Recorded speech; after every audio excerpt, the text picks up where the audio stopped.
আসসালামু আলাইকুম রহমতুল্লাহ। আলহামদুলিল্লাহ ওয়াসসালাতু ওয়াসসালামু আলা রাসূলিল্লাহ ওয়া আলা আলিহি ওয়া সাহবিহি আজমাইন। আজকের অনুষ্ঠানে সম্মানিত শিক্ষকরা যারা আমাদের সামনে আছেন এবং আমাদের ছোট ভাইরা যারা এই ভার্সিটিতে কষ্ট করে প্রোগ্রাম আয়োজন করছেন, সবাইকে আমি শুভেচ্ছা এবং মুবারকবাদ জানিয়ে আমার কথা শুরু করছি। বিশেষ করে মানে একটা সময় ছিল যে ভার্সিটিগুলোতে ইসলামিক প্রোগ্রাম হবে, এটা একটা অকল্পনীয় বিষয় ছিল, কিন্তু আল্লাহ সুবহানাহু ওয়া তাআলা সেই পরিবেশটা আমাদের জন্য একটু সহজ করে দিয়েছেন। তো আল্লাহ সুবহানাহু ওয়া তাআলা কোরআন কারীমের মধ্যে একটা আয়াতের মধ্যে বলছেন, আপনারা জানেন যারা বিশেষ করে আমরা তাবলীগের সাথে যুক্ত তারা এই আয়াতটা খুব বেশি ব্যবহার করি, যে আল্লাহ সুবহানাহু ওয়া তাআলা বলছেন লা ইন শাকারতুম লা আযীদান্নাকুম ওয়া লা ইন কাফারতুম ইন্না আযাবি লাশাদীদ। যে আল্লাহ সুবহানাহু ওয়া তাআলা বিভিন্ন সময়ে মানুষকে বিভিন্ন ধরনের নিয়ামত প্রদান করেন। যেমন ধরেন যাদের বাবা মা এখনো জীবিত আছে তারা স্টিল নাও যে নিয়ামতটা ভোগ করতেছেন, তারা বাবা মা চলে যাওয়ার পর বুঝবেন যে কি নিয়ামত আপনি হারাই ফেলছি। মাঝে মাঝে যখন আমাদের কোনো কাজের কারণে বাবা মা আমাদের ধমক দেন, খুব কষ্ট লাগে যে মা কেন এত কড়া করে কথা বলতেছেন, বাবা কেন এত বিধিনিষেধ দিচ্ছেন, কষ্ট লাগে। কিন্তু বাবা নাই এরকম একজন মানুষকে জিজ্ঞাসা করেন, ও ফিল করতেছে যে সর্বক্ষণ একজন মানুষ মাথার উপর ছাতা হয়ে মানে একজন উপদেশ দেওয়াটা কত বড় যে নিয়ামত, এটা সে ফিল করতেছে।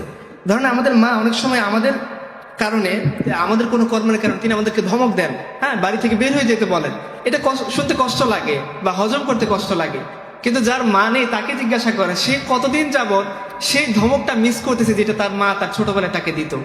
সেই জন্য আমাদের জন্য এই পজিটিভ যে পরিবেশটা যেটা আল্লাহ সুবহানাহু ওয়া তাআলা আমাদের বাংলাদেশে কায়েম করে দিয়েছেন, সেটা স্বৈরাচার পতনের মাধ্যমে, জনগণের গণ অভ্যুত্থানের মাধ্যমে যেটা কায়েম হয়েছে, এই পরিবেশটা বজায় রাখার জিম্মাদারি আমাদের উপরে।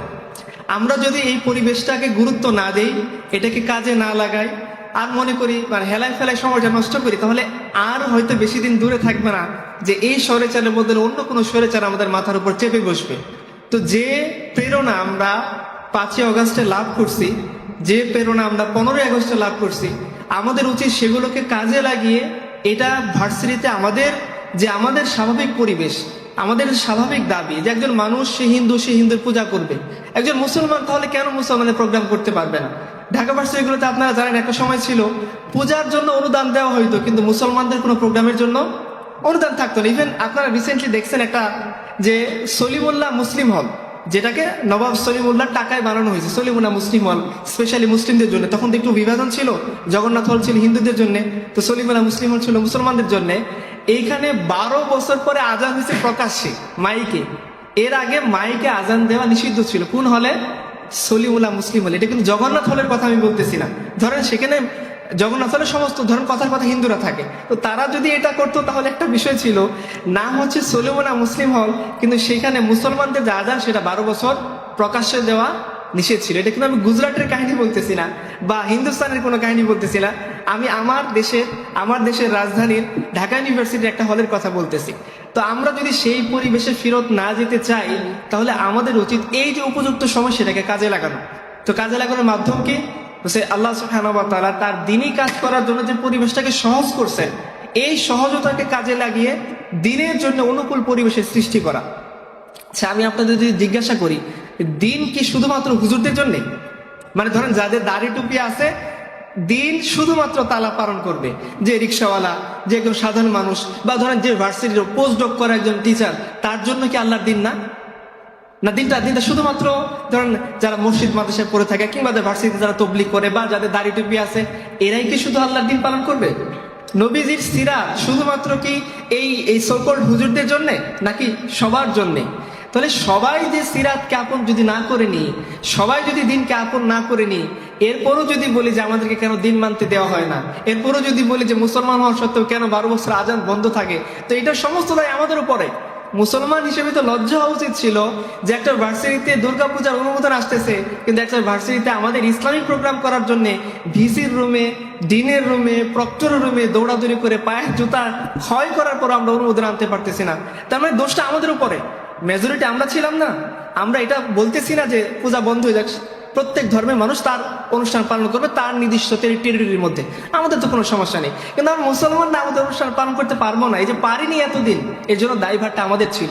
কারণ আমরা দিনের ঠিকাদারি হুজুরদের কাছে দিয়ে আমরা নিজের নিরাপদে বসেছিলাম যে না, হুজুররা হুজুরদের দায়িত্ব পালন করবে, আমাদের কি।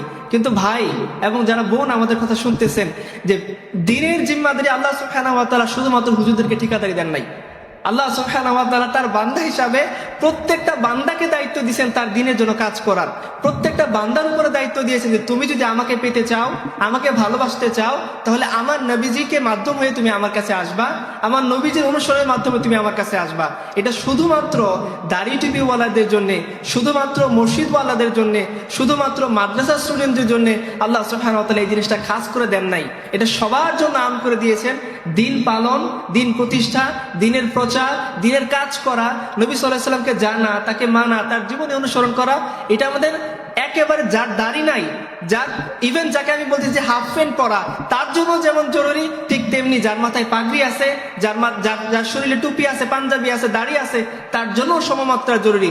মুহাম্মদ সাল্লাল্লাহু আলাইহি ওয়াসাল্লাম শুধুমাত্র হুজুরদের নবী না, মুহাম্মদ সাল্লাল্লাহু আলাইহি ওয়াসাল্লাম শুধুমাত্র মুসলমানদের নবী না, মুহাম্মদ সাল্লাল্লাহু আলাইহি ওয়াসাল্লাম পুরো আলামিনের জন্য নবী। আল্লাহ সুবহানাহু ওয়া তাআলা তাকে ডেজিগনেশন আল্লাহ ঘোষণা করতেছেন, ওমা আরসালনাকা ইল্লা রাহমাতাল লিল আলামিন। দেখেন আমরা সূরা ফাতিহাতে একটা আয়াত ব্যবহার করি, প্রথম আয়াতটা কি পড়ি? আলহামদুলিল্লাহি রাব্বিল, একই বিশেষণ। দেখেন আল্লাহ সুবহানাহু ওয়া তাআলা বলতেছেন যে আমি হচ্ছি আলামিনের রব, আর আল্লাহ সুবহানাহু ওয়া তাআলা বলতেছেন আমার নবী হচ্ছেন আলামিনের জন্য রহমত। তো আল্লাহ সুবহানাহু ওয়া তাআলা নিজেকে বলতেছেন আমি জগৎ সমূহের প্রভু। যে সমস্ত জগৎ আমরা দেখি, যা দেখি না, সমস্ত জগতের প্রভুকে আল্লাহ সুবহানাহু ওয়া তাআলা। ঠিক তেমনি আল্লাহ সুবহানাহু ওয়া তাআলা বলছেন ওই আলামিন শব্দটাকে দিয়ে যে আমার নবী, তোমরা মনে করো না শুধু পৃথিবী নামক একটা ছোট্ট গ্রহের জন্য তিনি নবী। আল্লাহ সুবহানাহু ওয়া তাআলা বলছেন না না না, আমার নবী পুরা আলমের জন্য। যে সমস্ত গ্রহ তোমরা দেখছো, যেগুলো আবিষ্কার করতে পারছো, যেগুলো পারো নাই, নিহারিকা পুঞ্জ, যত গ্রহ নক্ষত্র আছে তোমরা দেখো বান্দা দেখোনি, সমস্ত কিছুর জন্য আমি আমার নবীকে রহমত হিসেবে প্রেরণ করছি। কাজে আমরা যদি মনে করি যে না আমরা তো দিন পালন করি না, আমাদের জন্য তো নবী আরো বেশি প্রাসঙ্গিক। আমরা যারা দিন পালন করি না, আমাদের জন্য নবীজি তো আরো বেশি জরুরি জিনিস। যারা দিন পালন করছেন তারা তো নবীজির কাছে চলেই গিয়েছেন, আর যারা দিন পালন করিনি তাদের জন্য নবীজি আরো বেশি জরুরি জিনিস। এজন্য আমরা এইভাবে ডিভাইডেড না করি যে দিনটা শুধুমাত্র হুজুরদের, রাসূল সাল্লাল্লাহু আলাইহি ওয়াসাল্লাম শুধুমাত্র হুজুরদের, আল্লাহ শুধুমাত্র হুজুরদের রব না, আল্লাহ সুবহানাহু ওয়া তাআলা সমস্ত সৃষ্টি করলে রব। ঠিক তেমনি নবী মুহাম্মদ রাসূলুল্লাহ সাল্লাল্লাহু আলাইহি সাল্লাম সমস্ত সৃষ্টি করে নবী। এখন আমি আমার টপিকের দিকে ইনশাআল্লাহ আস্তে আস্তে প্রবেশ করব। যে আমাকে টপিক দেওয়া হয়েছে যে প্রাক ইসলামিক আরবে বা ইসলাম আসার আগে যখন আরব টেরিটরিতে আল্লাহ সাল্লাল্লাহু আলাইহি সাল্লাম ইসলামের প্রচার শুরু করেননি, তখন কাফিরদের মধ্যে কি কি ভালো গুণ ছিল যেগুলো আমাদের মধ্যে নেই। আমরা তো কাফিরদের অনেক জাহিলিয়াতের গুণ বলি না, যে তারা কি বলে মানুষের আমানতদারিতা রক্ষা করতো না, তারা নারীদের অধিকার দিত না, তারা শিরকে নিমজ্জিত ছিল, তারা জাহিল ছিল। এই টপিকটা আমি ইচ্ছা করে নিয়েছি এই জন্যে, যারা মনে করেন যে দিনটা আমাদের জন্য না, তাদেরকে বোঝানোর জন্য যে আমরা দিন না আমাদের জন্য, এই অবস্থায় আমরা যে পরিমাণ জাহিলিয়াত লালন করি, অনেক সময় আমাদের এই জাহিলিয়াত মুশরিকদের জাহিলিয়াতদের সামনেও পরাজিত হয়ে যায়।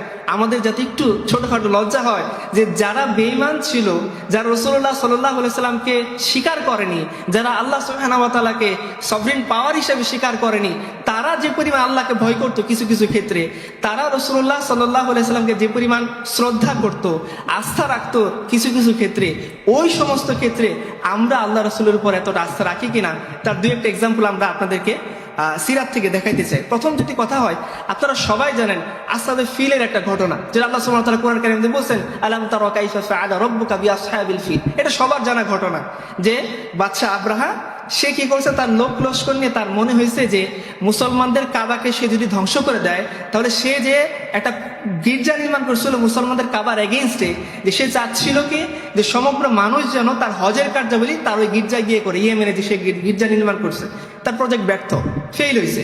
তো তার মনে খুব গোস্বা আসছে যে সে চাচ্ছিল যে মুসলমানদের কাবাকে গুড়িয়ে দেবে, তাহলে কিন্তু আলটিমেট কাবা যখন নাই, মানুষ বাধ্য হয়ে তার ওখানে হজ করতে যাবে। তো সে লোক লস্কর নিয়ে কাবা আক্রমণ করতে আসে। লম্বা ঘটনা, আমি খুব জাস্ট যতটুকু আমার দরকার আমি ওখানে চলে যাচ্ছি তাড়াতাড়ি। তো সে এসে কি করছে, তার গুন্ডা বাহিনী এসে মক্কার প্রান্তে এসে মক্কাবাসীদের উট, তারপরে ধরুন ভেড়া, ছাগল, বকরি, এগুলো লুটতরাজ করছে। তার মধ্যে মক্কার যিনি প্রধান সর্দার ছিলেন, তার নাম কি ছিল? আব্রাহা যখন মক্কায় আসেন তখন মক্কার প্রধান সর্দার কে ছিলেন? কে ছিলেন বলেন? রাসূলুল্লাহ সাল্লাল্লাহু আলাইহি ওয়াসাল্লামের দাদা, তার নাম কি ছিল? Abdul Muttalib. তিনি ছিলেন মক্কার কমান্ডার ইন চিফ বা মক্কার চিফ এক্সিকিউটিভ, বা ধরেন মক্কার আমরা ভার্সিটি ভিসি বলি না, ধরেন উনি ওইরকম একটা পজিশনে ছিলেন। মক্কার গোত্রপতিদের সর্দার ছিলেন তিনি, আব্দুল মুত্তালিব। তো ওনারও 200 উট তারা লুট করছে, সিজ করে নিয়েছে। তো যখন আব্দুল মুত্তালিবের সাথে কথা বলার জন্য আব্রাহা একজন লোক পাঠিয়েছে যে তুমি একটা কাজ করো, গিয়ে মক্কাবাসীদের টপ লিডারকে আমার সামনে নিয়ে আসো, যে আমি শুধু কাবা ঘর ধ্বংস করতে চাই, আমি মক্কাবাসীর সাথে লড়াই করতে চাই না। কাজে তারা যদি আমার রাস্তা ছেড়ে দাঁড়ায় তাহলে আমি শুধুমাত্র কাবা ধ্বংস করে চলে যাব। তো এই ব্যাপারে কথা বলার জন্য আমি মক্কার লিডার চাই। তো তার দূত গিয়ে খুঁজে বের করলো যে মক্কার মানুষজন আব্দুল মুত্তালিবকে সবচেয়ে বেশি শ্রদ্ধা করে। তো তার দূত কথা বলে তাকে নিয়ে আসছে যে চলো, আব্রাহা তোমাকে ডাকে, কথা বলতে চান। তো আব্দুল মুত্তালিব তিনি গিয়েছেন, এবং বাদশাহ আব্রাহা সে ছিল হাবশি গোলাম। হাবশিদের চেহারা অপেক্ষাকৃত আরবদের চেয়ে কালো হয়। তো সে আব্দুল মুত্তালিবের সুদর্শন চেহারা দেখে, আব্দুল মুত্তালিব খুব সুন্দর সুদর্শন মানুষ ছিলেন। এখনো আপনারা জানেন যে আরবের লোকের আমাদের চেয়ে কম্পারেটিভলি বেশি সুদর্শন, ওচা লম্বা মোটা থাকেন। তো আব্রাহা ওইটা দেখে সে তার সিংহাসন থেকে নেমে, তার যে বিছানা ছিল সিংহাসনের পাশে বিছানো, ওইখানে এসে সে আব্দুল মুত্তালিবের পাশাপাশি বসে বলতেছে, বলেন আপনার কি চাওয়া আছে, আমি তো এই করতে চাই। আব্দুল মুত্তালিব স্ট্রেট ফরওয়ার্ড বলতেছেন যে দেখো, আমি তোমার সাথে কোনো কথা বলতে চাই না, তুমি আমার 200 উট সিজ করছো, আমি চাই তুমি আমাকে 200 উট গুলা ফেরত দাও। তো বাদশা আব্রাহা এই কথা শুনে মানে খুব অবাক হয়ে গেছে। সে বলতেছে, আমি তো মনে করছিলাম তুমি মক্কার টপ মোস্ট লিডার, তুমি এসে না আমাকে বলবা যে কেন তুমি মক্কা আক্রমণ করবা, এটা আমাদের বাপদাদাদের কাবা, এটা আমার পূর্বপুরুষদের সম্মান। তো তুমি কাবা ঘর ধ্বংস করতে আসছি, যেটা তোমার পূর্বপুরুষদের সম্মান, সেটার ব্যাপারে কথা না বলে তুমি আমার সাথে 200 উট নিয়ে কথা বলতেছো, এটা কেমন হইল? মানে এতক্ষণ পর্যন্ত আব্দুল মুত্তালিবকে সে যে পজিশনে রাখছিল, তার এক কথা শোনার দ্বারা সেই ওইখান থেকে তাকে নামাই দিচ্ছে। সে বলতেছে যে আমি তোমাকে এটা এক্সপেক্ট করিনি, আমরা বলি না যে তোর থেকে আমি এটা এক্সপেক্ট করিনি, আমি চাইনি, বা এটা আমি আশাও করিনি তুই এই ধরনের কথা বলবি। তো আব্রাহা ওই কথা শোনার পর সে তার এক্সপ্রেশন ছিল একই রকম। সে বলতেছিল যে আমি তো মনে করছি তুমি মক্কার অনেক বড় গোত্রপতি, তুমি না কথা বলো আমার সাথে যুদ্ধ নিয়ে, তোমার পূর্বপুরুষদের গৌরব কাবা বাইতুল্লাহকে আমি ধ্বংস করতে আসছি, এই ব্যাপারে আমার কাছে কোনো প্রশ্ন না করে, সওয়াল না করে তুমি আমাকে বলতেছো তোমার উটের কথা, এটা কেমন কথা? তখন আব্দুল মুত্তালিব একটা কথা বলছিল। আব্দুল মুত্তালিব বলছিল যে এই 200 উটের মালিক আমি, তুমি আমার উট ফেরত দাও, কারণ এটা আমার মালিকানায় আছে, আমি এটা নিতে আসছি। বলছে কাবারও একজন মালিক আছেন যিনি কাবা ঘরকে রক্ষা করবেন, এই ব্যাপারে আমি কোনো কথা বলবো না। সুবহানাল্লাহ। দেখেন, আমি মুশরিকদের প্রশংসা করতেছি না, আমি আগেই বলছি যে মুশরিকদের মধ্যে যে টুকরো ভালো গুণগুলো ছিল, যেগুলো আমাদের মধ্যে একটু কমতি আছে, আমি ওই কয়েকটা কথা বলবো। এটা মুশরিকদের অনুসরণের জন্য না, আমাদের নিজেদের মধ্যে অনুশোচনা হওয়ার জন্য, যে গুণটা কাফের অবস্থায় কাফেররা লালন করতো, সে গুণটা ঈমান কবুল করার পরও আমরা হারাই ফেলছি, যাতে একটু আমাদের লজ্জা হয়, সেটার জন্য আমি নিজের আত্মসমালোচনা করার জন্যই ঘটনাগুলো বলবো। আপনারা কেউ এটাকে আবার মুশরিকদের অনুসরণ হিসেবে নেবেন না, দয়া করে।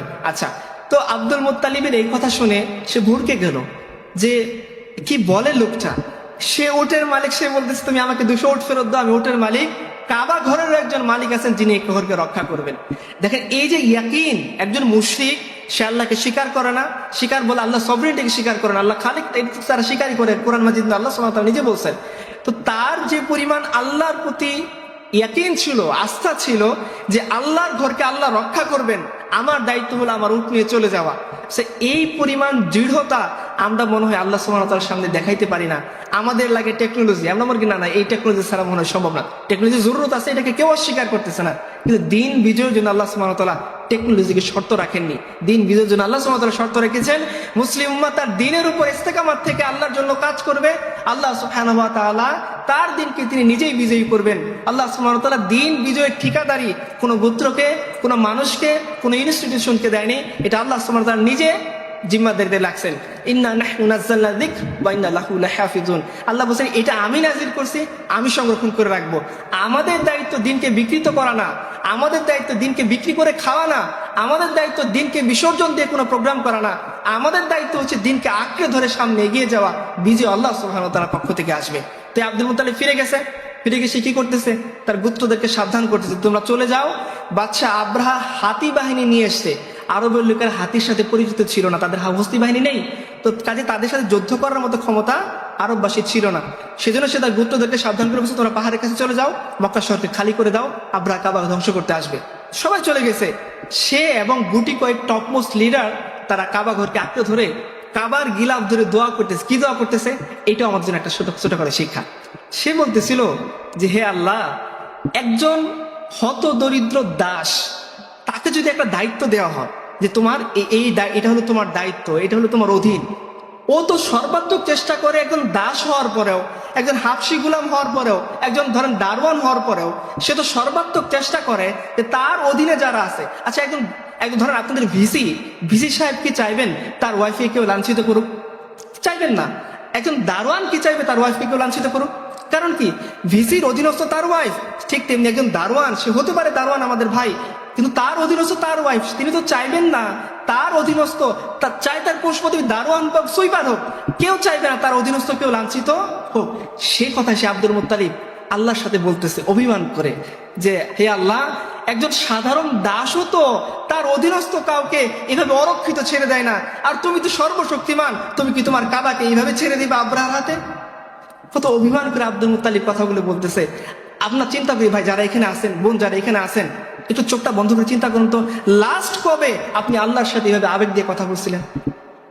সেই সময়টা কবে লাস্ট পার হয়েছে আপনার আমার জীবনের মধ্যে যে আল্লাহ ভুল তো করেই ফেলছে, আল্লাহ গুনাহ তো হয়েই গেছে, কিন্তু আমি তো তোমারই বান্দা, আল্লাহ আমার গুনাহ তো তোমার রহমতের চেয়ে বেশি না, আমি তোমার কাছে ফিরে আসছি। বলেন আমরা লাস্ট কবে আল্লাহ সুবহানাহু ওয়া তাআলার সামনে এই আবেগ দিয়ে আল্লাহর সামনে আত্মসমর্পণ করে বলছিলাম, আল্লাহ বান্দা তো তোমারই, তোমার কাছেই ফিরে আসছি, গুনাহ তো তোমার সামনে নিবেদন করছি। তুমি না বলছো, আবু হুরায়রা রাদিয়াল্লাহু আনহু বলছেন যে কিয়ামতের দিন এমন একটা সময় আসবে যে আল্লাহ সুবহানাহু ওয়া তাআলা কিছু বান্দাকে পর্দার আড়ালে নিয়ে যাবেন, নিয়ে বান্দা এরপর যখন বের হয়ে আসবে, ডান হাতে তার আমলনামা থাকবে, খুশি মনে সে দৌড়াতে থাকবে এবং হাসরের বাসীকে বলতে থাকবে যে আমার আমলনামা আল্লাহ সুবহানাহু ওয়া তাআলা ডান হাতে দিয়েছেন, সে খুশি। আবু হুরায়রা বলতেছেন যে জানো পর্দার আড়ালে কি হয়েছে? বলছে কি? বলছে যখন সে পর্দার আড়ালে আল্লাহ তাকে ডেকে নিয়েছেন, আল্লাহ তাকে প্রথমে তার সব দেখাইছেন, সে সব দেখে অবাক হয়ে গেছে যে হে আল্লাহ, যে এত বিশাল আমল নামা তো আমার নিজের না, এটা সবই তোমার অনুগ্রহ। সেটা দেখে সে আল্লাহর কাছে সিজদায় পড়ে গেছে। বলছে এরপরে সে যখন সিজদা থেকে মাথা উঠাইছে, আল্লাহ সুবহানাহু ওয়া তাআলা তাকে তার গুনাহ দেখাইছেন। গুনাহ দেখানোর পর সে ভরকে গেছে। সে বলছে আল্লাহ, যে পরিমাণ সওয়াব আর যে পরিমাণ গুনাহ, এই সওয়াব দিয়ে গুনাহ মাফ হওয়া সম্ভব না। সে ভয় আল্লাহর সামনে সিজদা দিয়ে দিয়েছে। আর যখন সে সিজদা থেকে মাথা উঠেছে, আল্লাহ সুবহানাহু ওয়া তাআলা বলতেছেন যে তোর এই ভীতির কারণে আমি তোকে সমস্ত গুনাহ থেকে মাফ করে তোকে ডান হাতে আমলনামা দিয়ে দিলাম। আবু হুরায়রা বলতেছেন যে তোমরা জানো না পর্দার আড়ালে এই কাহিনীগুলো হয়েছে, যে আল্লাহ সুবহানাহু ওয়া তাআলা পাহাড় সমপরিমাণ আমল যদি গুনাহ থাকে আল্লাহ সুবহানাহু ওয়া তাআলা মাফ করে দিবেন। তিনি নিজে বলছেন ইল্লা মান তাবা ওয়া আমানা ওয়া আমিলা আমালান সালিহা ফাউলাইকা ইউবাদদিলুল্লাহু সাইয়্যাতিহিম হাসানাত, যে বান্দা তুমি যদি ফিরে আসো, নেক আমল করো, তওবা করো, ঈমানকে নবায়ন করো, তোমার যত গুনাহ ছিল আমি সমস্ত কিছুকে নেকিতে পরিণত করে দিব। তো আল্লাহ সুবহানাহু ওয়া তাআলা এই যে আমাদের সাথে ওয়াদা করছেন, আপনারা বলেন ভাই, উপস্থিতি ভাই এবং বোনেরা, লাস্ট কোন মোমেন্টটা আমাদের পার হয়েছে যে আমরা আল্লাহর সামনে এভাবে কাকুতি মিনতি করছি যে আল্লাহ আমি তো তোমারই বান্দা ছিলাম, গুনাহ তো তোমার সামনেই করছি, তুমিই তো লুকায় রাখছো, এখনো লুকায় রাখো, মাফ করে দাও। আর কিয়ামতের দিনে এই আবু হুরায়রার হাদিস অনুসারে আমাকে পর্দার আড়াল থেকে মাফ করে ডান হাতে আমলনামা দিয়ে দাও, যাতে মানুষের সামনে বলতে পারি আমি কামিয়াব হয়ে গেছি। হয়তো হয়নি এরকমটা, বিসিএসের জন্য আমরা কান্নাকাটি করি, পরীক্ষায় খারাপ রেজাল্ট যাতে না হয় এই জন্য কান্নাকাটি করি, কোনো কারণে ক্লাস মিস হয়ে গেলে নাম্বারের জন্য কান্নাকাটি করি, কোনো টিচার যদি আমাকে মার্ক করে রাখেন তার পিছনে দৌড়াদৌড়ি করি। কিন্তু আফসোস, যে শিক্ষকের কাছে আল্লাহ সুবহানাহু ওয়া তাআলার কাছে আমাদের আখিরাতের মার্ক, তার পিছনে আমরা দৌড়াদৌড়ি করি না।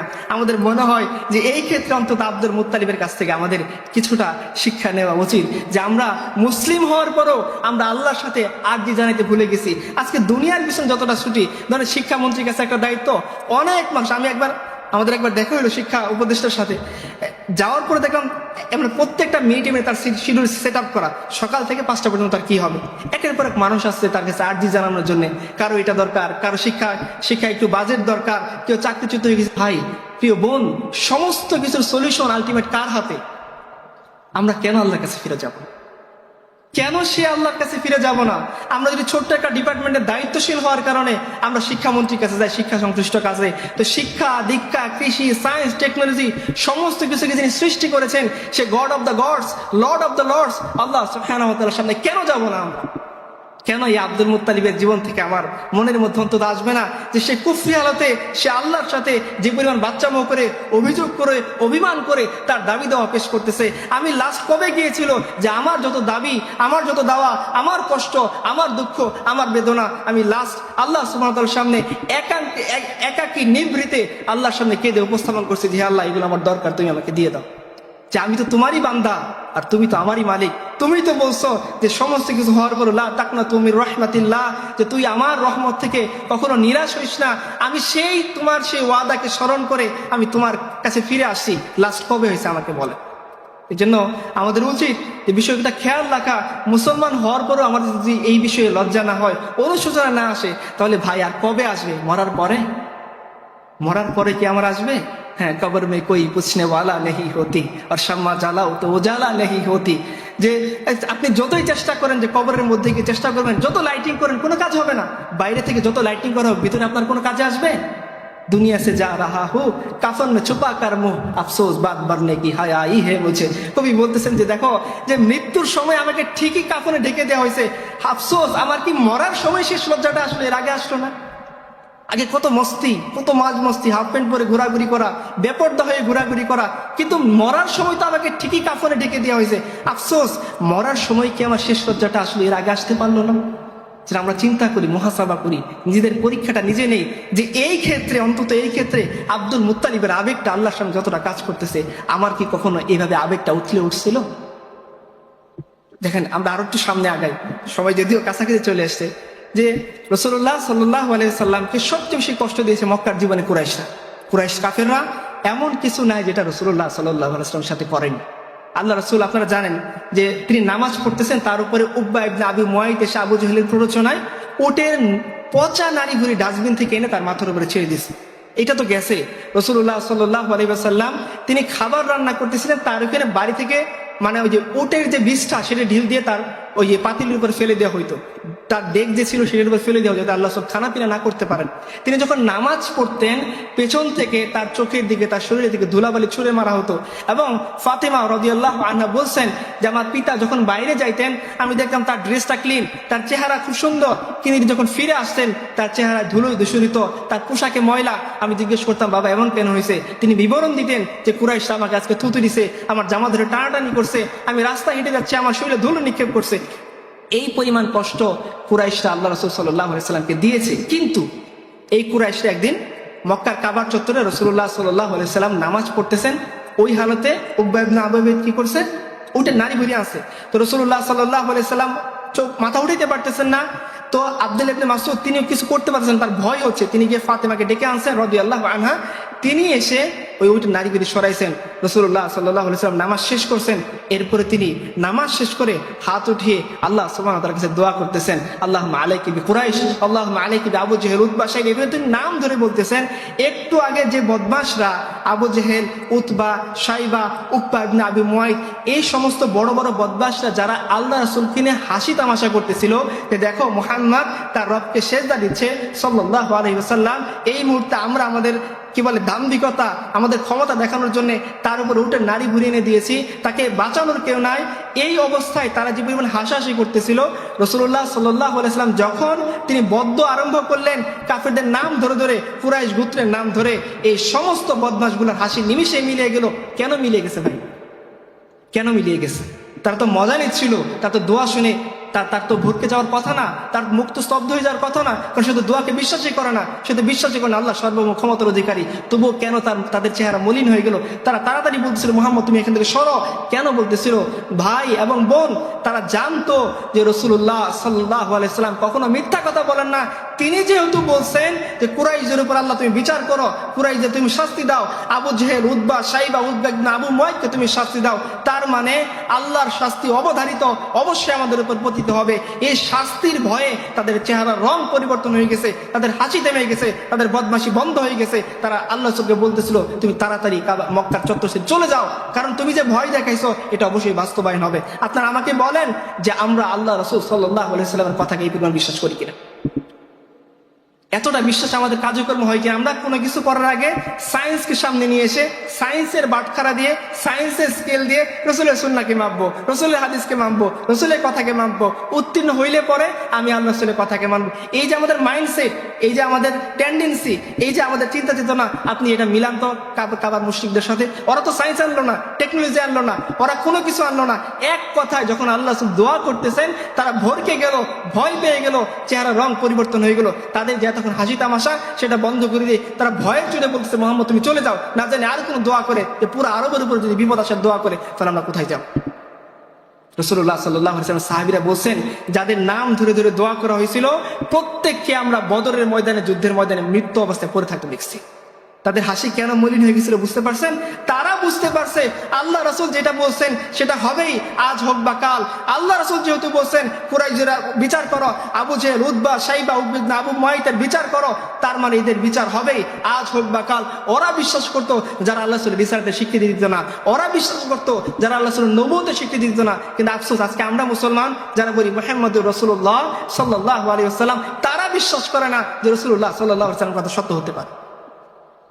এর চেয়ে মানে আমাকে বলেন যে এর চেয়ে কষ্টকর বিষয় আমাদের জন্য কি হতে পারে? আমরা দাবি করতেছি আপনি হন হাফ প্যান্ট পরে, আপনার এই ব্যাপারে আমার কোনো প্রশ্ন নাই, এটা আপনি আপনার আল্লাহর সাথে বুঝবেন। কিন্তু আপনি তো মুহাম্মদ রাসূলুল্লাহ বলে আসছেন, আপনার সাথে আমার প্রশ্ন আছে, আপনি মুহাম্মদ রাসূলুল্লাহকে আপনার জীবনে কতটুকু গুরুত্ব দিয়েছে এই ব্যাপারে আপনি প্রশ্ন করুন। অবশ্যই প্রশ্ন করবো। আল্লাহ সুবহানাহু ওয়া তাআলা নিজেও আপনাকে জিজ্ঞাসা করেন, কবরে যাওয়ার সাথে জানতে চাইবেন এই লোকটা কে, তার সাথে তোমার কি সম্পর্ক, তুমি তাকে চেনো কিনা। যাকে আপনি জীবনে অনুসরণই করেননি, যার কথা চিন্তাই করেননি, যাকে মডেল হিসেবে সামনে আনেননি, তাকে সেদিন আর দেখে চিনতে পারবেন না, বলতে পারবেন না কিছু। সেই জন্য আমি আরেকটা ঘটনা বলি। আপনি দেখেন যে মুশরিকরা রাসূলুল্লাহ সাল্লাল্লাহু আলাইহি ওয়াসাল্লামকে কতটা মানে বিশ্বাস করতো 100% যে আল্লাহ রাসূলের কথা কখনো মিথ্যা হয় না। একটা পরিবার ছিল মক্কার মধ্যে যারা পারিবারিকভাবে ইসলাম বিদ্বেষী ছিল, ইসলাম ফোবিয়াতে আক্রান্ত ছিল। বলতে পারবেন তার পরিবারের নামটা কি? কে বলতে পারবেন? বলেন তো একজন। আপনারা কি আছেন আলোচনা না ঘুমাই গেছেন সবাই? আচ্ছা, তার নাম কি ছিল?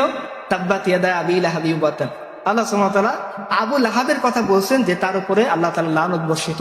এই আবু লাহাবের গোটা পরিবার, তার স্ত্রী উম্মে জামিল, তার ছেলে, সবাই মিলে কি ছিল?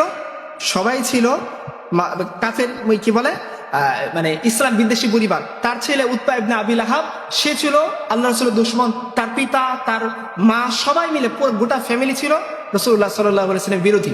তো এই উতবা ইবনে আবি জাহেল সে আল্লাহ রাসূলকে প্রচন্ড কষ্ট দিত, গালিগালাজ করতো এবং বলতো যে আমি তোকে দেখে নেব। রাসূলুল্লাহ সাল্লাল্লাহু আলাইহি ওয়াসাল্লাম তার এই কষ্টের প্রেক্ষাপটে একদিন দোয়া করেছেন যে হে আল্লাহ, তুমি তার উপর একটা হিংস্র পশু লেলিয়ে দাও, সে যে কষ্ট করতেছে আমার সহ্য হচ্ছে না।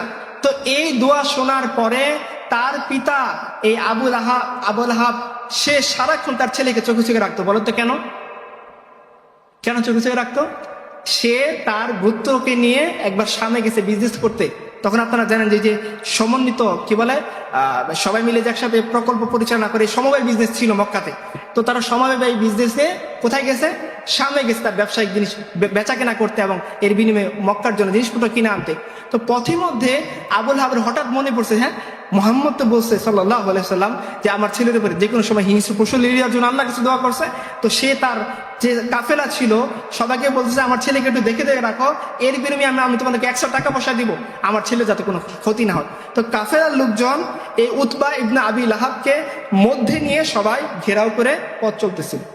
আল্লাহ কি ফয়সালা দেখেন। কিছু দূর যাওয়ার পরে আল্লাহর যে ফয়সালা, কিছু দূর যাওয়ার পরে একটা হিংস্র নেকড়ে আসছে এবং নেকড়ে খুঁজে খুঁজে সে উতবা ইবনে আবি লাহাবকে ধরে তার ঘাড় মটকে দিচ্ছে।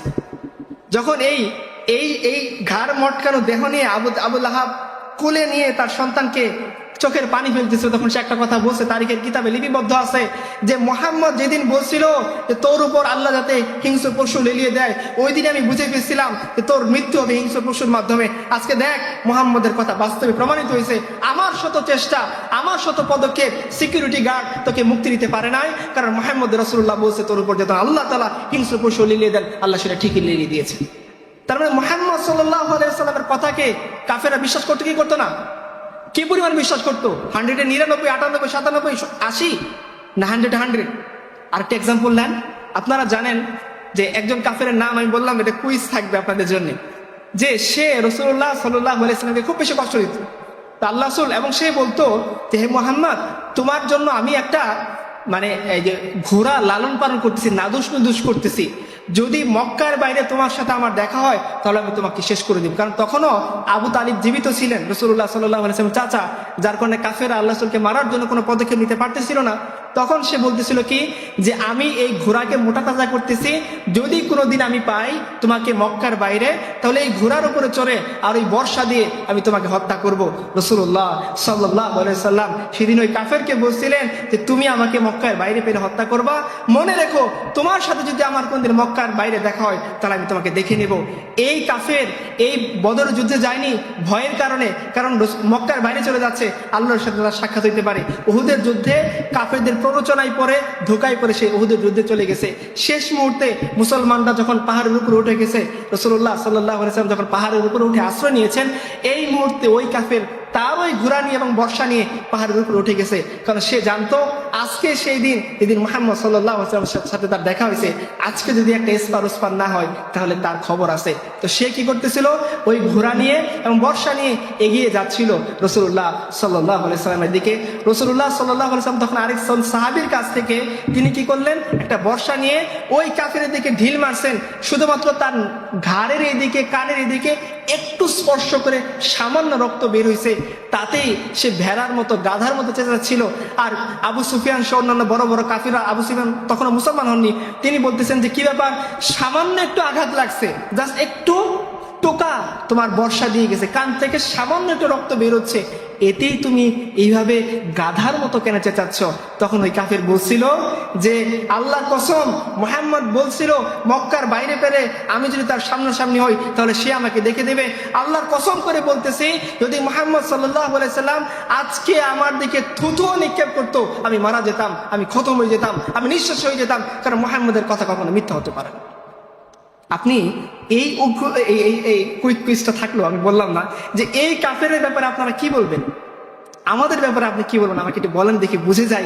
আপনারা তো ভার্সিটিতে পড়েন, আমিও ছোটখাটো ভার্সিটিতে পড়াশোনা করছি, আপনাদেরই বড় ভাই হব, আমাকে বলেন তো দেখি আমাদের ইমান এবং এই কাফের সাথে যদি আমি মিলাই, এই ক্ষেত্রে আমি বলতেছি না, আমি প্রথমেই বলছি কাফেরদের আদর্শ না, এই ক্ষেত্রে এই ব্যাপারে আল্লাহ রাসূলের কথার ব্যাপারে তার যতটা ইয়াকিন ছিল আমাদের কি আছে? সত্যি কি আছে?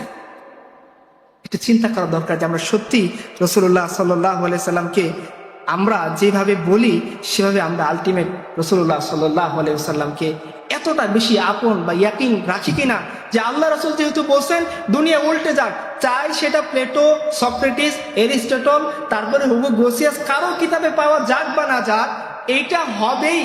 কিয়ামত পর্যন্ত কোনো মানুষ এসে এই কথাটাকে উল্টে দিতে পারবে না।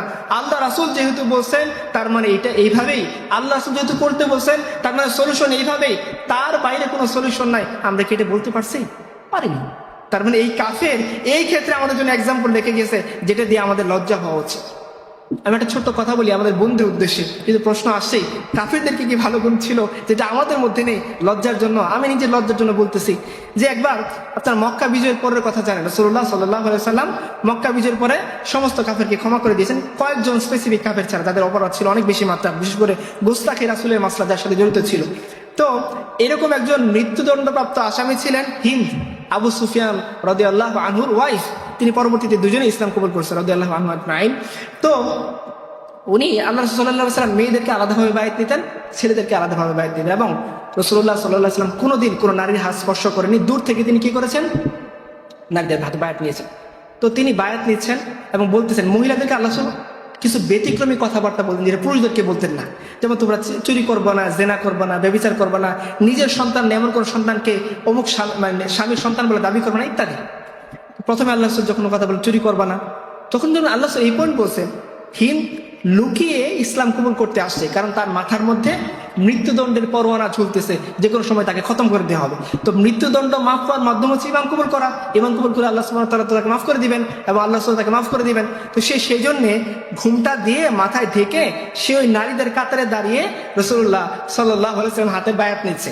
তো যখন আল্লাহ রাসূল সাল্লাল্লাহু আলাইহি ওয়াসাল্লাম, বোনরা প্লিজ এই কথাটা মনোযোগ দিয়ে শুনবেন, আপনাদের জন্য স্পেসিফিকলি বলা, যে যখন সে আল্লাহ রাসূল সাল্লাল্লাহু আলাইহি ওয়াসাল্লাম তাকে বলতেছেন যে ব্যভিচার করবো না, হিন্দ চুপ করেছিল, এখন সে কথা বলে বলতেছে এটা আপনি কি বললেন? সে কি বলতেছে? এইটা আপনি কি বললেন?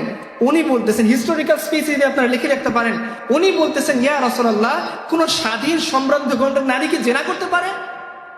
আপনি আমাকে বলতেছেন যে হিন্দ ইমান কবুল করবা কি জেনা কবুল করবা না, মেয়েদেরকে আল্লাহ বলতেছেন। তখন হিন্দের গায়ে হতে তার আত্মসম্মানে এতটা লেগে গেছে, সে বলতেছে ইয়া রাসূলুল্লাহ, এইটা আপনি কেমন কথা বললেন? কোন স্বাধীন কোন সম্ভ্রান্ত নারী কি জেনা করতে পারে?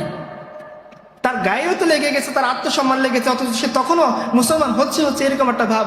সে বলতেছে যে মক্কার এমন কোন স্বাধীন নারী আপনি পাইছেন, এমন কোন সম্ভ্রান্ত ঘরের নারী আপনি পাইছেন যে 8, 10টা 12টা পুরুষের সাথে রাত কাটায়? তাহলে আপনি কেন এই শর্ত আমাকে দিচ্ছেন? রাসূলুল্লাহ সাল্লাল্লাহু আলাইহি ওয়াসাল্লাম হেসে দিলেন, তার গায়ের কারণে তাকে তিনি এনকারেজ করলেন যে না, এই কথাটা ঠিক আছে।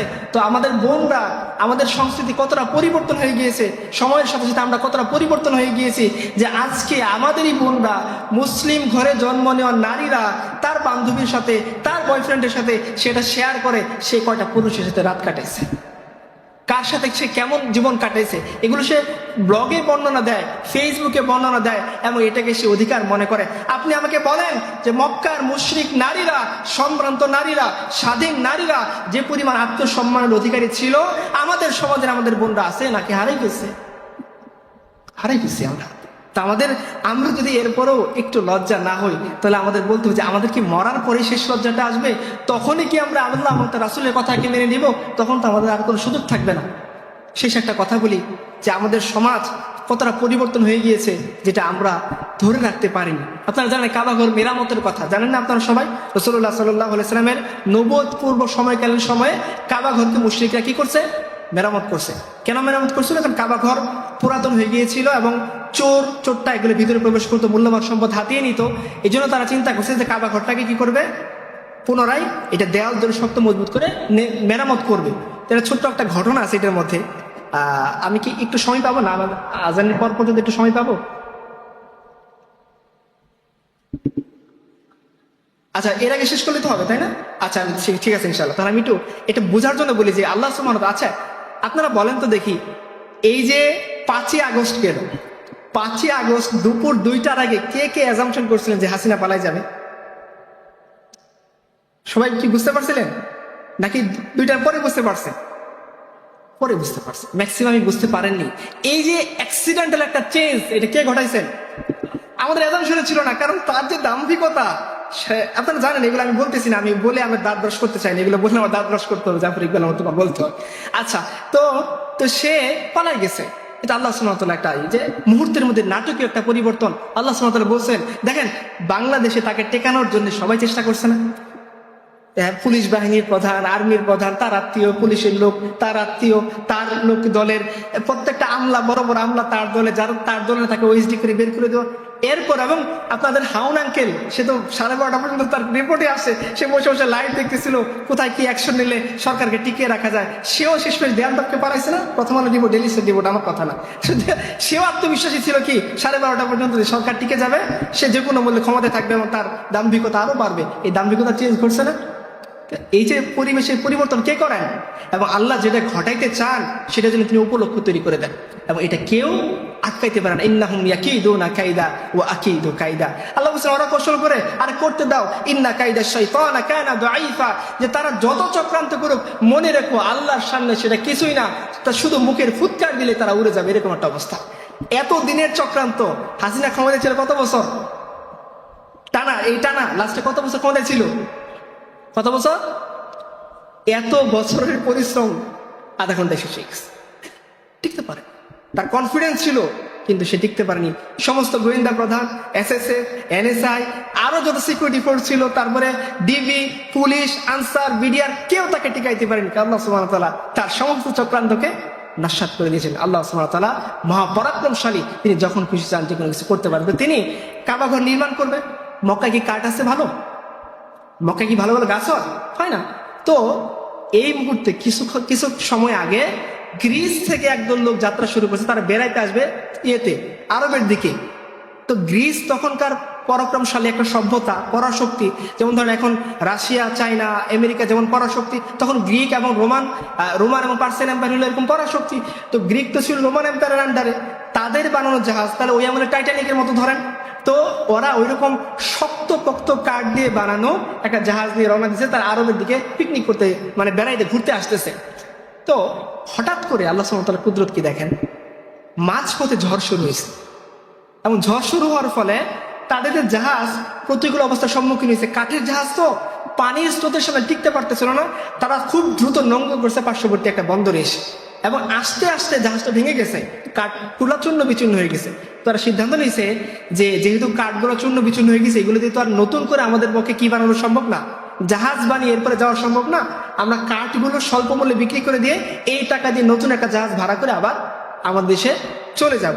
এবং এবং এটা বলতে পারেন যে ঘটনাক্রমে বা আল্লাহর দয়ায় যে তাদের সাথে তাদের এই সফরে ইঞ্জিনিয়ার বাকুম নামে একজন সিভিল ইঞ্জিনিয়ারও ছিল, যে গ্রিক থেকে আসছে, বেড়াইতে আসছে ওই জাহাজের করে। তো জাহাজটা কি হলো, পানির স্রোতে সমুদ্রের ঝড়ের মধ্যে জাহাজটা ভেঙে গেল এবং জাহাজটা খুব পোর্ট করলো কাছাকাছি একটা বন্দরে।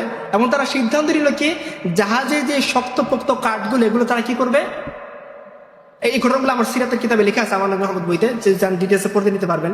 তো ওই কাঠ তারা বিক্রি করে দিবে পানির দরে। জাহাজটা কোথায় এসে পোর্ট করছে জানেন? জেদ্দা বন্দরে। জেদ্দা কোথায়? সৌদি জাজিরাতুল আরবের অঞ্চল, যেখানে রাসূলুল্লাহ সাল্লাল্লাহু আলাইহি সাল্লামের জন্মস্থান।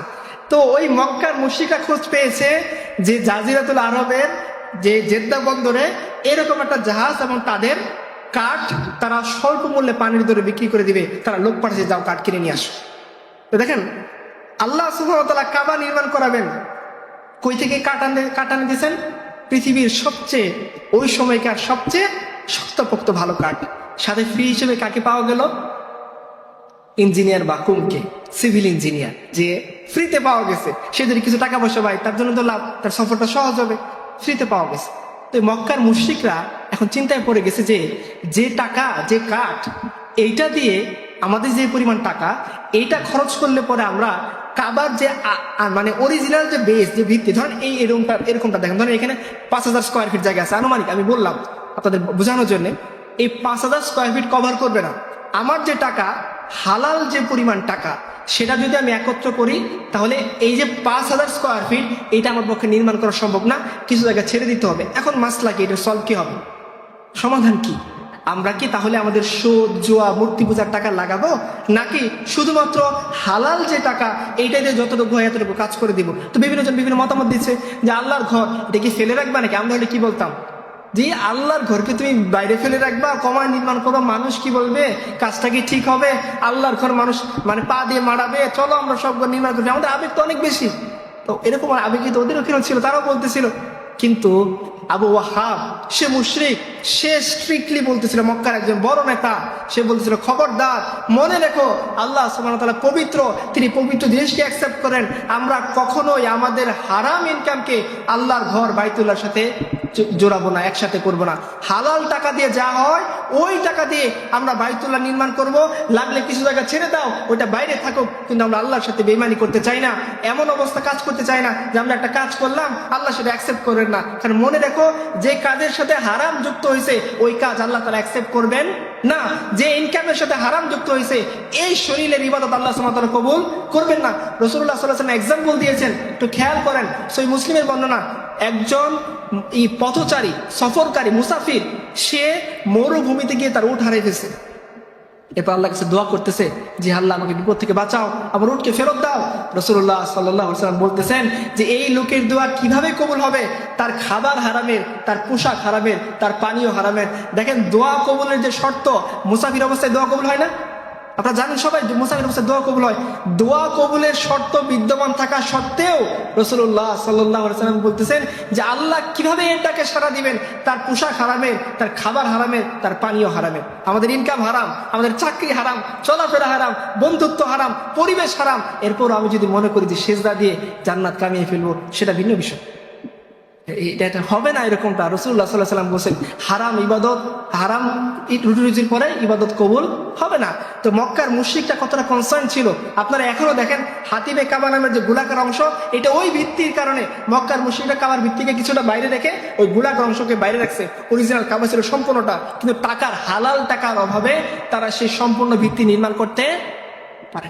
আজকে আমাদের সমাজ দেখেন, সমাজে শুধুমাত্র প্রতিযোগিতা মসজিদ নির্মাণ করব, ঝাড়বাতি লাগাবো, টাইলস লাগাবো, সুন্দর কার্পেট লাগাবো, আর মাইক লাগাবো, মসজিদকে কারুকার্য মণ্ডিত করে ফেলবো, কিন্তু এই মসজিদ থেকে কাউকে হেদায়েত পেতে দিব না। এই মসজিদ আপনি যান ঢাকায়, আমি জানি না আপনাদের নোয়াখালীর অবস্থা কি, হয়তো ভালোই। ঢাকায় একটা মসজিদের নামাজ শেষ হওয়ার 1 ঘন্টা পরে আপনি যান, পুরো মসজিদ খোলা পাবেন কিনা আল্লাহু আ'লাম। ইভেন মসজিদের বারান্দাও খোলা পাবেন না, যেখানে বসে আপনি আল্লাহকে ডাকতে পারবেন। কোনো কারণে মানুষের নামাজ মিস হইতে পারে না, কোনো কারণে আপনি রাস্তায় থামতে পারেন না আপনার নামাজটা পড়ার জন্য, সফরে বিরতি দিতে পারেন না, আপনি সুযোগ পাবেন না, আপনাকে সুযোগ দেওয়া হবে না। মানুষের টাকায় বানানো মসজিদ, এই মসজিদ কি মসজিদ কমিটির বিলাসিতা প্রকাশের জন্য? যে ধরেন বনশ্রী মসজিদ 400 কোটি টাকা দিয়ে করছে, তো আমরা যদি গুলশান এলাকায় আছি আমরা 800 কোটি টাকা দিয়ে মসজিদ করবো, এই ধরনের বিলাসিতা করার জন্য মসজিদ না? মসজিদটা ছিল আল্লাহ সুবহানাহু ওয়া তাআলার দেওয়া একটা হেদায়েতের মার্কাজ, এখান থেকে পুরো এলাকার মানুষ হিদায়াত পাবে। আমরা সেটা বন্ধ করে রাখছি। কেন বন্ধ হয়ে গেছে ভাই? আমাদের হারাম ইনকামের কারণে। আজকে আপনারা আমাকে বলেন যে কোন মসজিদ কমিটি কি দেখছিলেন যে জুমার দিন অ্যানাউন্স করতেছে ভাই সব মসজিদ নির্মাণের কাজ 1 টাকা হারাম আপনারা দিবেন না? বলেন কোন মসজিদে আছেন? আমরা সেই মসজিদ কমিটি মুরিদ হয়ে আসবো? আছে কেউ? আছে? দেখছেন? তার মানে এই ক্ষেত্রে আমাদের দরকার কি ছিল? একটু লজ্জা হওয়া। এই কাফেরের আবু ওহাবকে দেখে সে কতটা স্ট্রিক্ট ছিল যে সে তার ইনকামের মসজিদ নির্মাণের কাজে সে হারাম লাগাবে না। আশা করছি আজান দিয়ে দিয়েছি, নামাজের যেহেতু অনেক মানুষ রুজু করতে হবে, আমরা শেষ করে দিচ্ছি। আশা করছি এই কয়েকটা ঘটনা আমাদের জন্য শিক্ষা হয়ে দাঁড়াবে যে মক্কার মুশরিকরা বেঈমান থাকা সত্ত্বেও, রাসূলুল্লাহ সাল্লাল্লাহু আলাইহি ওয়াসাল্লামের নবুয়ত এবং রিসালাতকে অস্বীকার করা সত্ত্বেও তারা যে পরিমাণ আল্লাহ সুবহানাহু ওয়া তাআলাকে ইয়াকিন করতো, আল্লাহকে ভক্তি শ্রদ্ধা করতো, কিছু কিছু ক্ষেত্রে আমরা হয়তো কিছু ক্ষেত্রে সেটাও পারি না। সামগ্রিকভাবে আজ এজ এ মুসলিম উম্মাহ এমন গাফিলতিতে নিমজ্জিত, এমন শিরকে নিমজ্জিত, যেটা আমরা খুঁজে রাখি না। আল্লাহ সুবহানাহু ওয়া তাআলা আমাদেরকে অন্তত এই মুশরিকদের সামনে রেখে নিজেদেরকে একটু আত্মসমালোচনা করার, একটু অনুসূচিত হওয়ার আল্লাহ সুবহানাহু ওয়া তাআলা তৌফিক দান করুক, যাতে অন্তত পক্ষে আল্লাহ সুবহানাহু ওয়া তাআলা না বলেন কিয়ামতের দিন যখন বলবেন ওয়ামতাজুল ইয়াউমা আইয়ুহাল মুজরিমুন, যে জালিমদের তোমরা আলাদা হয়ে যাও, না জানি আমাকেও সেই দিন ওই জালিমের কাতারে পড়তে না হয়। যদি আমরা এই ব্যাপারে সচেতন না হই, আল্লাহু আ'লাম, আল্লাহই ভালো জানেন যে না জানি কাদের কাতারে গিয়ে আমাদেরকে দাঁড়াইতে হয়। যে মুসলিম উম্মাহ, নবীর উম্মত, লা ইলাহা ইল্লাল্লাহ মুহাম্মদুর রাসূলুল্লাহ এর অনুসারী আজকে মুহাম্মদুর রাসূলুল্লাহকে অনুসরণ করে না, মুহাম্মদুর রাসূলুল্লাহর কালেমার সাক্ষ্য দান করি, মুহাম্মদ রাসূলুল্লাহকে মডেল মানে না, মুহাম্মদ রাসূলুল্লাহর রিসালাত এবং নবুয়তকে স্বীকৃতি দানকারী, তার কোনো কথাকে বিজ্ঞানের আবিষ্কার ছাড়া মেনে নিতে চায় না। সে যুক্তিকে সামনে রাখে, সে বিজ্ঞানকে সামনে রাখে, সে টেকনোলজিকে সামনে রাখে, সে প্লেটোকে সামনে রাখে, সে অগাস্ট কুর্টকে সামনে রাখে, সে কার্ল মার্কসকে সামনে রাখে, সে মেসিকে সামনে রাখে, সে সালমান মুক্তাদিরকে সামনে রাখে। কিন্তু আফসোস এই মুসলিম উম্মাহ তার সামনে তার যে নেতা, আল্লাহর পক্ষ থেকে মনোনীত যে রাসূল সমস্ত নবীদের ইমাম ছিলেন, যে রাসূল সমস্ত নবীদের নামাজের ইমামতি করেছিলেন, যে রাসূল মিরাজে গিয়ে আল্লাহর সাথে সরাসরি কথা বলেছিলেন, যে রাসূল দুনিয়াতে বসে মাকামে মাহমুদের সুসংবাদ শুনেছিলেন, যে রাসূল কি আমাদের সবার আগে সমস্ত নবীদের আগে কথা বলবেন, যে রাসূল সমস্ত মানুষের আগে জান্নাতে প্রবেশ করবেন, যে রাসূলের সেজদা দেখে আল্লাহ সুবহানাহু ওয়া তাআলা সন্তুষ্ট হয়ে যাবেন, যে রাসূল তাকে গাইড করার জন্য ফেরেশতা জিবরাইল আসতেছে, সেই রাসূলকে আমরা ভুলে গিয়েছি, সেই রাসূলের দোয়া ছেড়ে অন্য কোথাও চলে গেছি। মনে রাখবেন যে আমরা যতই চেষ্টা করি আমাদের মুক্তি, আমাদের কামিয়াবি কখনোই মিলবে না। মনে রাখবেন মোহাম্মদ का दार छोड़कर जाने वालों हुआ ना गुजारा तो फिर क्या करोगे, हमें क्या चालो तुम खुदा ही को मानो, खुदा अगर ना माने तो फिर क्या करोगे, मोहम्मद का दार छोड़कर जाने वालों यही लौट कर तुमको आना पड़ेगा, अगर चाहते हो रज़ाई खुदा तक नबी को वसीला बनाना पड़ेगा। সবাইকে ধন্যবাদ।